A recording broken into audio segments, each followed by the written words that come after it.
Libro 3 de Conversaciones con Dios. Capítulo 18. Háblame más sobre las civilizaciones y los seres muy evolucionados. Ellos comparten. Hey, nosotros compartimos. No, ellos comparten todo, con todos. Ningún ser deja de compartir. Todos los recursos naturales de su mundo, de su medio ambiente, se dividen equitativamente y se distribuyen entre todos. No se considera que una nación o un grupo o una cultura posee un recurso natural, simplemente porque ocupa el lugar físico donde ese recurso se encuentra. El planeta, o planetas, que un grupo de especies llama hogar, se entiende que pertenece a todos, a todas las especies de ese sistema. En realidad, se entiende que el planeta o grupo de planetas en sí es un sistema. Se considera como un sistema total, no como un puñado de partes pequeñas o elementos, cualesquiera de los cuales pueden eliminarse, diezmarse o erradicarse sin daño al sistema en sí. El ecosistema, como nosotros lo llamamos. Bueno, es más grande que eso. No es solo la ecología, que es la relación de los recursos naturales del planeta con los habitantes de dicho planeta, sino también la relación de los habitantes con ellos mismos, mutuamente y con el medio ambiente. Es la relación de todas las especies de vida. El sistema de especies. Me gusta esa palabra. Es una buena palabra. Porque de lo que hablamos es más grande que el ecosistema. Es en realidad el sistema de especies. O lo que su Buckminster Fuller llamó nosfere. Me gusta más el nombre de sistema de especies. Es más fácil de comprender. Siempre me pregunté qué significaba nosfere. A Bucky también le gusta tu palabra. No se aferra a algo. Siempre le gustó lo que más simplificaba o facilitaba las cosas. ¿Estás hablando ahora con Buckminster Fuller? ¿Convertiste este diálogo en una sesión espiritista? Digamos que tengo motivo para saber que a la esencia que se identificó a sí misma como Buckminster Fuller le gusta tu nuevo nombre. Eso es maravilloso. Es excelente poder saber eso. Lo es. Estoy de acuerdo. Entonces en las culturas muy evolucionadas es el sistema de especies lo que importa. Sí, eso no quiere decir que los seres individuales no importen, sino todo lo contrario. El hecho de que los seres individuales importan se refleja en el hecho de que ese efecto sobre el sistema de especies es mucho mayor cuando se considera cualquier decisión. Se entiende que el sistema de especies apoya toda la vida y a cada ser en el máximo nivel. Por lo tanto, no hacer nada que pueda dañar el sistema de especies es una afirmación de que cada ser individual es importante. No solo los seres individuales con poder o tamaño o que se supone tengan más conocimiento de sí mismos. Todos los seres y todas las especies del sistema. ¿Cómo puede funcionar eso? ¿Cómo puede ser posible eso? En nuestro planeta, los deseos y las necesidades de algunas especies tienen que subordinarse a los deseos y a las necesidades de otros o no podríamos experimentar la vida como la conocemos. Están acercándose peligrosamente al tiempo cuando no podrán experimentar la vida como la conocen, precisamente porque insistieron en subordinar las necesidades de la mayor parte de las especies a los deseos de solo una. La especie humana. Sí, y ni siquiera a todos los miembros de esa especie, sino solo a unos cuantos. Ni siquiera al número mayor, que podría tener alguna lógica, sino al más pequeño. A los más ricos y poderosos. Tú lo has dicho. Aquí vamos de nuevo, otra perorata contra los ricos y los versados. Por el contrario. Su civilización no merece una perorata. No más que una habitación llena de niños merece una. Los seres humanos harán lo que están haciendo, a sí mismos mutuamente, hasta que comprendan que ya no es para su mayor interés. Ninguna cantidad de peroratas cambiará eso. Si las peroratas cambiaran las cosas, sus religiones habrían sido mucho más efectivas desde hace mucho tiempo. Vaya. Vaya. Hoy estás atacando a todos, ¿no es así? No estoy haciendo nada de eso. Estas simples observaciones te afligen. Entonces, observa, para saber por qué. Ambos sabemos esto. La verdad a menudo resulta incómoda. Sin embargo, este libro llegó para llevar la verdad, al igual que otros que inspiré, así como películas y programas de televisión. No estoy seguro de desear animar a la gente para que mire la televisión. Para bien o para mal, la televisión es en la actualidad la hoguera de su sociedad. No es el medio que los está llevando en direcciones que dicen no desean seguir, son los mensajes que permiten que se transmitan por ese medio. No censuren el medio. Pueden utilizarlo un día para enviar un mensaje diferente. Permíteme retroceder, si puedo volver a mi pregunta original. Todavía deseo saber cómo un sistema de especies puede funcionar con las necesidades de todas las especies en el sistema tratadas de igual manera.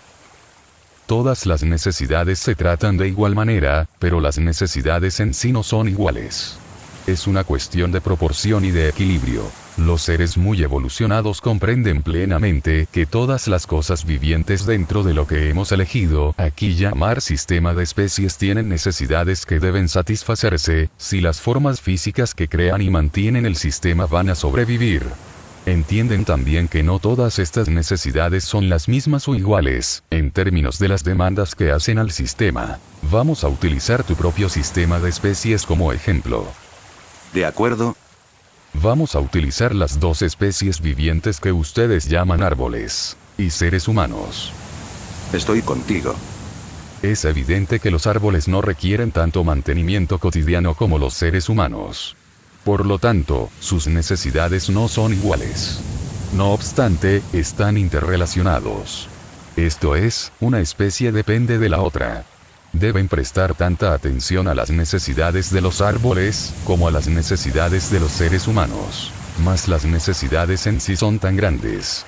Sin embargo, si ignoran las necesidades de una especie de cosas vivientes, lo hacen a su propio riesgo. El libro que antes mencioné tiene importancia crítica, The Last Hours of Ancient Sunlight, describe todo esto en forma magnífica.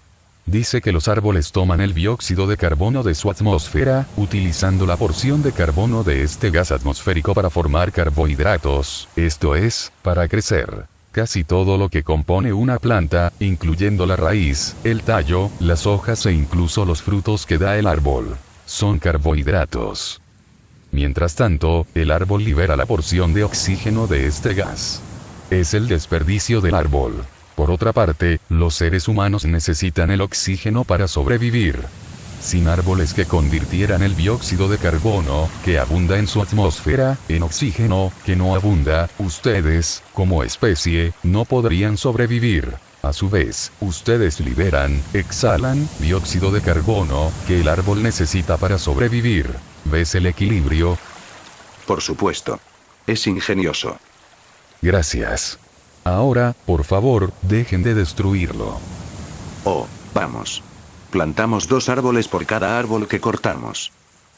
Sí, solo serán necesarios 300 años, para que estos árboles crezcan con la fortaleza y tamaño que les permitirá producir tanto oxígeno como los viejos árboles que están talando. La planta fabricante de oxígeno, que ustedes llaman la selva del Amazonas, puede reemplazarse en su capacidad para equilibrar la atmósfera de su planeta en, digamos 2000 o 3000 años. No se preocupen. Están dejando limpios miles de hectáreas cada año, pero no se preocupen. ¿Por qué? ¿Por qué estamos haciendo eso? Limpian la tierra para poder criar el ganado para matarlo y alimentarse. Se dice que criar ganado produce más ingresos para la gente pobre en la selva.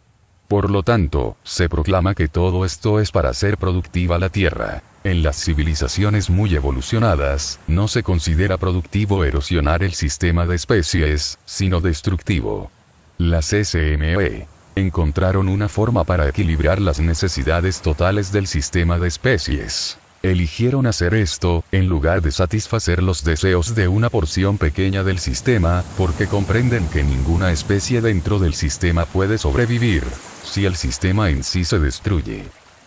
Eso parece demasiado obvio. Eso parece sumamente obvio.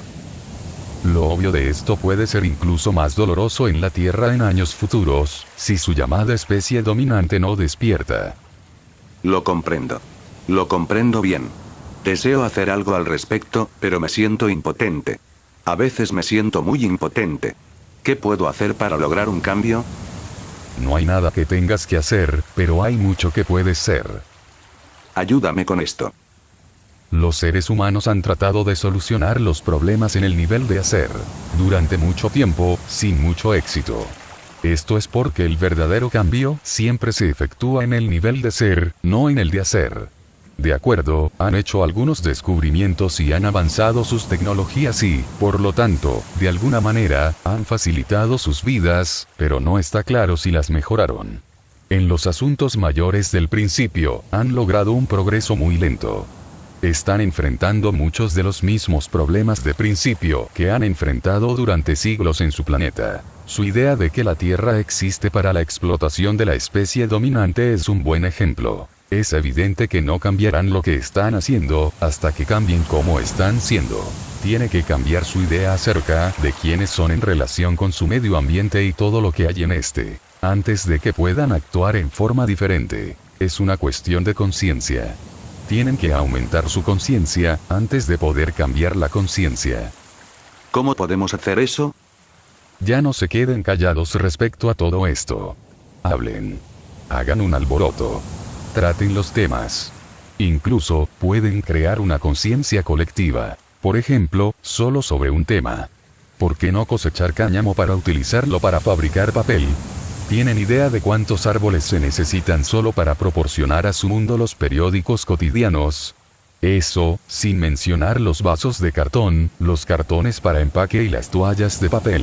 El cáñamo puede cosecharse sin mucho gasto, con facilidad y utilizarse no solo para fabricar papel, sino las cuerdas más fuertes y ropa más duradera. E incluso, algunas de las medicinas más efectivas que su planeta puede proporcionar. En realidad, el cáñamo de la India puede sembrarse sin mucho costo y cosecharse con mucha facilidad. Tiene tantos usos maravillosos, que muchos están en su contra. Demasiadas personas perderían demasiado al permitir que el mundo utilizara esta planta sencilla, que puede crecer casi en cualquier parte. Este es un solo ejemplo de cómo la avaricia reemplaza al sentido común en la conducta de los asuntos humanos. Da este libro a todas las personas que conozcas. No solo para que obtengan esto, sino todo lo demás que el libro tiene que decir. Todavía hay mucho más. Solo da vuelta a la página. Sí, pero empiezo a sentirme deprimido. Como mucha gente dijo que se sintió después de leer el libro 2. Hablaremos mucho más acerca de cómo estamos destruyendo aquí las cosas y arruinándolas. Porque no estoy seguro de estar listo para esto. ¿Estás listo para ser inspirado? ¿Estás listo para ser entusiasmado? Porque al aprender y explorar lo que otras civilizaciones avanzadas, están haciendo debe inspirarte y entusiasmarte. Piensa en las posibilidades. Piensa en las oportunidades.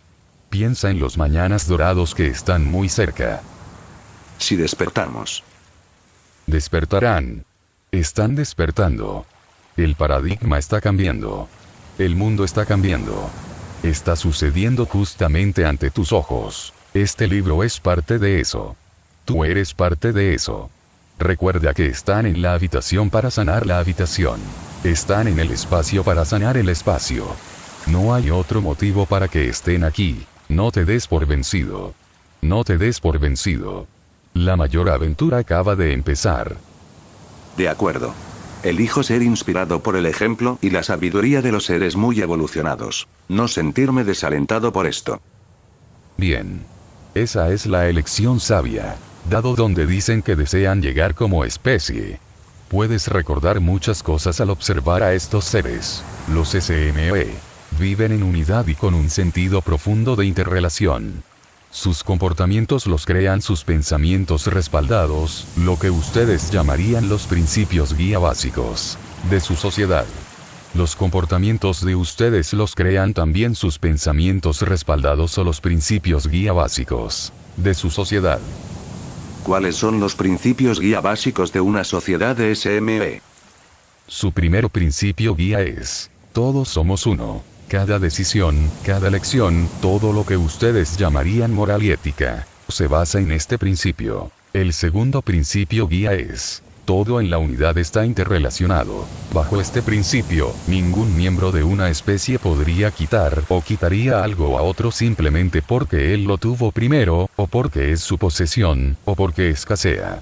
La dependencia mutua de todas las cosas vivientes en el sistema de especies se reconoce y se respeta. Las necesidades relativas de cada especie de organismos vivientes dentro del sistema siempre se conservan en equilibrio, porque siempre se les tiene en mente. El segundo principio guía significa que no existe la propiedad personal.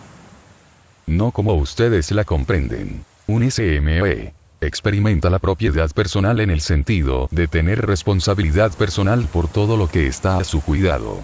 La palabra más cercana en su lenguaje, para describir lo que siente un ser muy evolucionado respecto a lo que ustedes llamarían una posesión valiosa es administración. Un SME es un administrador, no un dueño. La palabra poseer y su concepto detrás de esta no son parte de la cultura de los SME. No existe la posesión en el sentido de algo que es una pertenencia personal. Los SME no poseen, los SME acarician.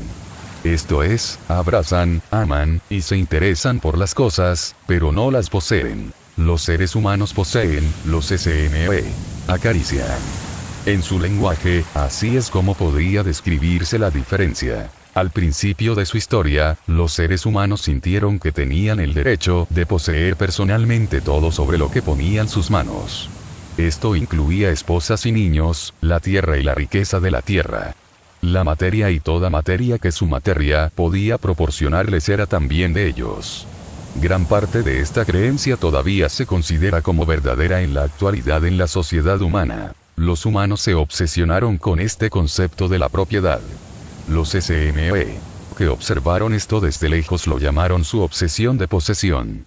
Ahora, como ya evolucionaron, comprenden cada vez mejor que real y verdaderamente no pueden poseer nada, mucho menos a sus cónyuges y a sus hijos. Muchos de ustedes todavía se aferran a la noción de que pueden poseer la tierra y todo lo que hay en esta, bajo esta y sobre esta. Sí, incluso hablan de los derechos sobre el aire. Los SME del universo, por el contrario, comprenden plenamente que el planeta físico bajo sus pies no es algo que pueda ser poseído por ninguno de ellos, aunque a un SME individual puede concedérsele, a través de mecanismos de su sociedad, una parcela de tierra, puede permitírsele, pedírsele, que transmita la administración a su hijo y este a los suyos. Sin embargo, si en cualquier momento, él o su hijo demuestran ser malos administradores de la tierra, esta ya no continúa estando bajo su cuidado. Vaya. Si ese fuera el principio guía aquí, la mitad de las industrias del mundo tendrían que ceder su propiedad. Y el ecosistema del mundo mejoraría mucho de la noche a la mañana. Como ves, en una cultura muy evolucionada, a una corporación, como ustedes la llaman, nunca se le permitiría saquear la tierra para obtener una ganancia. Porque con claridad se vería que la calidad de las vidas de cada persona que posee o trabaja para la corporación está resultando irrevocablemente dañada. ¿Qué ganancia hay en eso? El daño quizá no se notaría en muchos años, mientras que los beneficios se notan aquí, en este momento. Por lo tanto, eso se llamaría ganancia a corto plazo, pérdida a largo plazo. ¿A quién le importa una pérdida a largo plazo, si no va a estar allí para experimentarla? A los seres muy evolucionados les importa. Por esto, ellos viven mucho más tiempo. ¿Cuánto tiempo más? Mucho tiempo más. En algunas sociedades de SME, los seres viven eternamente, o mientras elijan permanecer en forma corporal. Por lo tanto, en las sociedades de SME, los seres individuales por lo general están presentes para experimentar las consecuencias a largo plazo de sus acciones. ¿Cómo logran permanecer vivos tanto tiempo? Por supuesto, nunca dejan de estar vivos. No más que ustedes. Pero sé a lo que te refieres.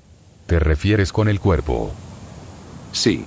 ¿Cómo logran permanecer con sus cuerpos tanto tiempo? ¿Por qué es posible esto? Primero, porque no contaminan su aire, su agua y su tierra. No ponen sustancias químicas en la tierra, por ejemplo, que después las absorben las plantas y los animales y llegan a su cuerpo mediante el consumo de esas plantas y animales. Un SME nunca consumirá un animal, mucho menos llenaría con sustancias químicas la tierra y las plantas que come el animal, para luego llenar al animal con sustancias químicas y luego consumirlo. Un SME consideraría correctamente que tal práctica es suicida. Por lo tanto, los SME no contaminan su medio ambiente, su atmósfera y sus propios cuerpos corporales, como lo hacen los seres humanos. Sus cuerpos son creaciones magníficas, hechos para durar infinitamente más que lo que ustedes le permiten durar. Los SME presentan también comportamientos psicológicos que prolongan su vida de igual manera. ¿Cómo cuáles? Un SME nunca se preocupa, nunca comprendería el concepto humano de preocupación o estrés. Un SME tampoco odia o siente ira o celos o pánico. Por lo tanto, el SME no produce reacciones bioquímicas dentro de su propio cuerpo, que lo desgasten y lo destruyan. Un SME llama esto comerse a sí mismo y tan pronto se consumiría a otro ser corporal. ¿Cómo logra esto un SME? ¿Los seres humanos son capaces de tal control sobre las emociones? Primero, un SME comprende que todas las cosas son perfectas, que hay un proceso en el universo que funciona y que todo lo que tiene que hacer es no interferir con este. Por lo tanto, un SME nunca se preocupa porque comprende el proceso. Para responder a tu segunda pregunta, sí, los seres humanos tienen este control, aunque algunos no creen tenerlo y otros, simplemente, no eligen ejercitarlo. Los pocos que hacen un esfuerzo, viven mucho más tiempo, suponiendo que las sustancias químicas y los venenos atmosféricos no los hayan matado y, suponiendo también, que no se hayan envenenado voluntariamente de otras maneras. Espera un minuto. ¿Nos envenenamos voluntariamente? Sí, algunos de ustedes. ¿Cómo? Como dije, comen venenos. Algunos de ustedes beben venenos. Algunos de ustedes, incluso fuman venenos. Para un ser muy evolucionado, esos comportamientos son incomprensibles. No pueden imaginar por qué deliberadamente introducen en sus cuerpos sustancias que saben que no les hacen ningún bien. Disfrutamos comer, beber y fumar ciertas cosas. Un SME disfruta la vida en el cuerpo y no puede imaginar hacer algo que sabe anticipadamente que podría limitar o terminar eso, o hacerlo doloroso. Algunos de nosotros no creemos que comer carne roja en cantidad, beber alcohol o fumar plantas limitará o terminará con nuestras vidas o las hará dolorosas. Entonces, sus habilidades de observación son muy malas. Necesitan agudizarse. Un SME sugeriría que simplemente miraran a su alrededor. Sí, bueno, ¿qué más puedes decirme sobre cómo es la vida en las sociedades muy evolucionadas del universo? No existe la vergüenza. ¿No existe la vergüenza? No existe la culpa. ¿Qué sucede cuando un ser demuestra ser un mal administrador de la Tierra? Dijiste que le quitan la Tierra. ¿Acaso eso no significa que lo juzgaron y lo encontraron culpable? No. Significa que lo observaron y lo encontraron incapaz. En las culturas muy evolucionadas, a los seres nunca se les pediría que hicieran algo que han demostrado falta de habilidad para hacerlo. ¿Y si ellos todavía desearan hacerlo? No desearían hacerlo. ¿Por qué no? Su propia falta de habilidad demostrada eliminaría su deseo. Este es un resultado natural de su comprensión de que su falta de habilidad para hacer una cosa particular podría potencialmente dañar a otro. Nunca harían esto, porque dañar al otro es dañar al yo y ellos lo saben. Entonces, es la autopreservación la que dirige la experiencia. Igual que en la Tierra. Por supuesto. Lo único que es diferente es su definición del yo. Un ser humano define el yo muy estrechamente. Ustedes hablan de su yo, de su familia, de su comunidad. Un SME define el yo de manera muy diferente. Habla del yo, de la familia, de la comunidad. Como si fuera solo uno. Solo hay uno. Ese es todo el asunto. Comprendo. Por lo tanto, en una cultura muy evolucionada, un ser, por ejemplo, nunca insistiría en criar a sus hijos, si ese ser se demostrara constantemente a sí mismo su propia falta de habilidad para hacerlo. Por ese motivo, en las culturas sumamente evolucionadas, los niños no crían a los niños. Los hijos se entregan a las personas mayores para que los eduquen.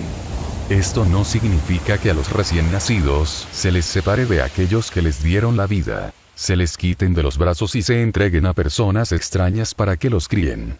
No es así. En estas culturas, las personas mayores viven cerca de los jóvenes. No se les aparta para que vivan por su cuenta. No se les ignora ni se les deja para que encuentren sus destinos finales.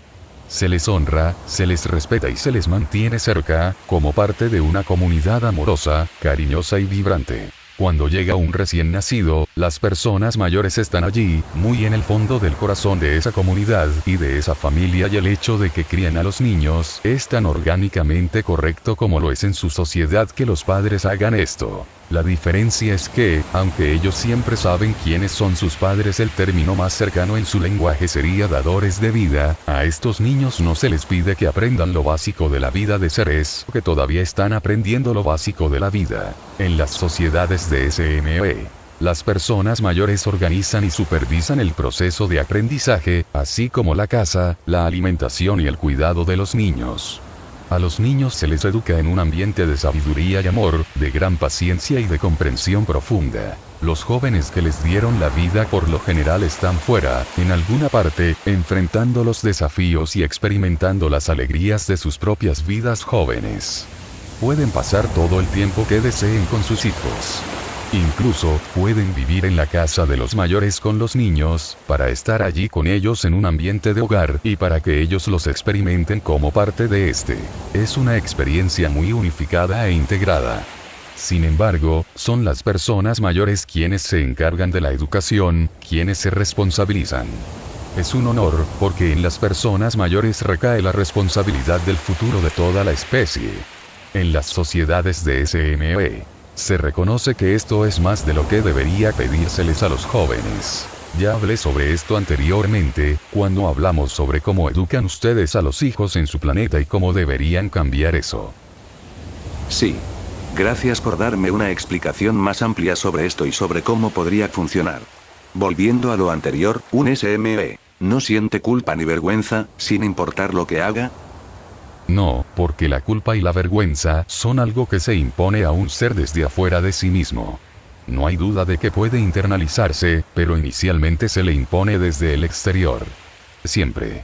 Ningún ser divino, y todos los seres son divinos, se conoce a sí mismo o a algo que esté haciendo como vergonzoso o culpable, hasta que alguien desde el exterior lo etiqueta de esa manera. En su cultura, ¿se avergüenza a un bebé de sus hábitos de baño? Por supuesto que no. No, hasta que ustedes le dicen que debe sentirse culpable. El grado de evolución de una cultura se demuestra por el grado en que etiqueta a un ser o a una acción como vergonzoso o culpable. Ninguna acción debe llamarse vergonzosa. Una persona nunca es culpable, sin importar lo que haga. Como ya te dije, no existe el bien y el mal. Hay algunas personas que todavía no comprenden esto. Para comprender lo que digo aquí, este diálogo debe leerse en su totalidad. Si se toma alguna afirmación fuera del contexto, podría ser no comprensible. Los libros 1 y 2 contienen explicaciones detalladas de la sabiduría que menciono aquí. Me pides que describa las culturas muy evolucionadas del universo. Ellas ya comprenden esta sabiduría. Muy bien. ¿De qué otra manera son diferentes estas culturas de la nuestra? De muchas otras maneras. No compiten. Comprenden que cuando uno pierde, todos pierden. Por lo tanto, no crean deportes ni juegos que enseñan a los niños, y se perpetúa en los adultos, el pensamiento extraordinario de que alguien gana, mientras otro pierde. Es entretenimiento. Como dije también, comparten todo. Cuando otro necesita algo, nunca soñarían en conservar o acumular algo que tienen, simplemente porque escasea. Por el contrario, ese sería el motivo por el que lo compartirían. En su sociedad, se eleva el precio de lo que escasea, si es que llegan a compartirlo. De esta manera, aseguran que, si van a compartir algo que poseen, al menos se enriquecerán haciéndolo. Los seres muy evolucionados se enriquecen también compartiendo las cosas que escasean. La única diferencia entre los SME y los seres humanos es cómo definen los SME. Enriquecerse.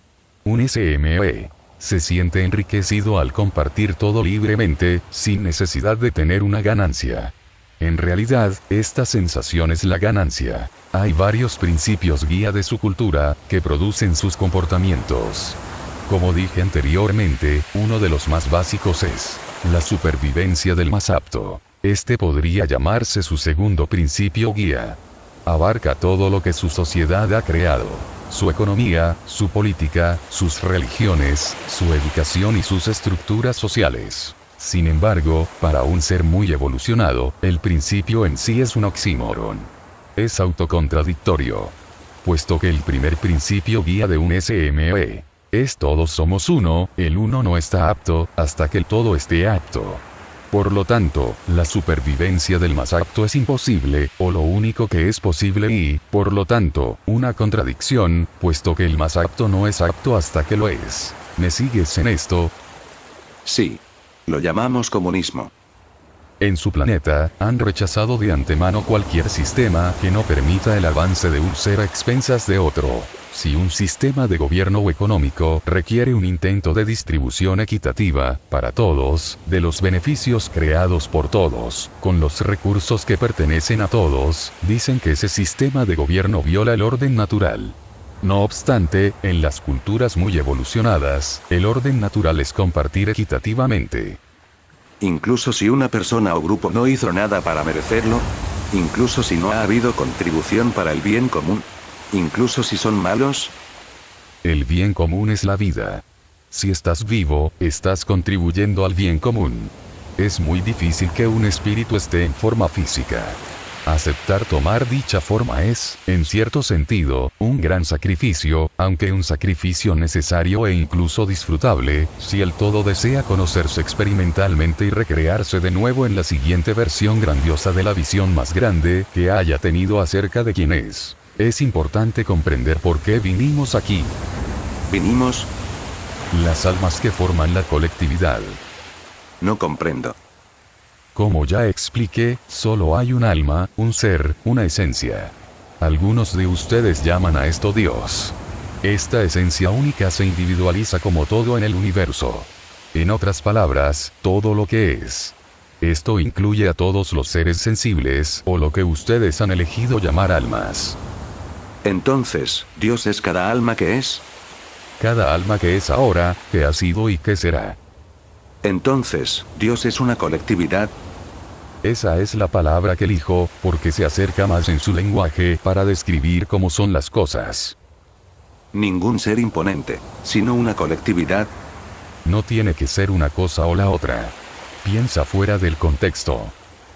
Dios es ambos. Un solo ser imponente que es una colectividad de partes individuales. Bien. Muy bien. ¿Por qué la colectividad vino a la Tierra? Para expresarse físicamente.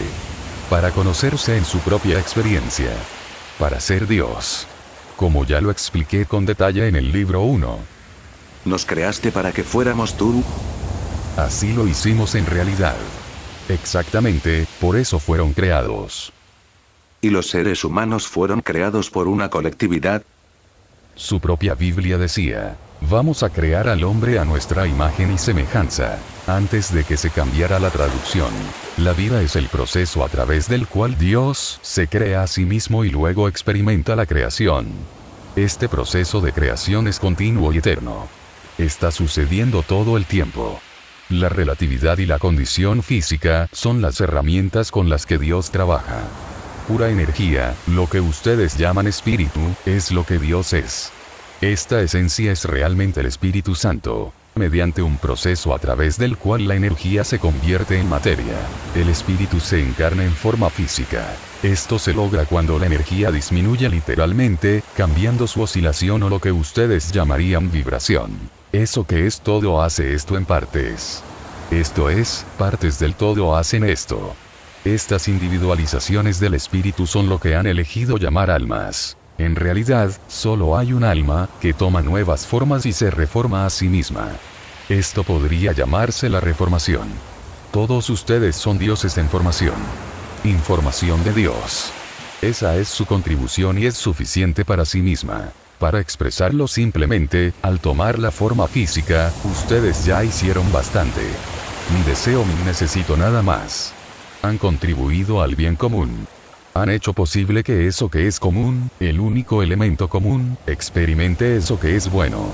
Incluso, escribieron que Dios creó el cielo, la tierra, los animales que caminan sobre la tierra, los pájaros del aire, los peces del mar y fue muy bueno.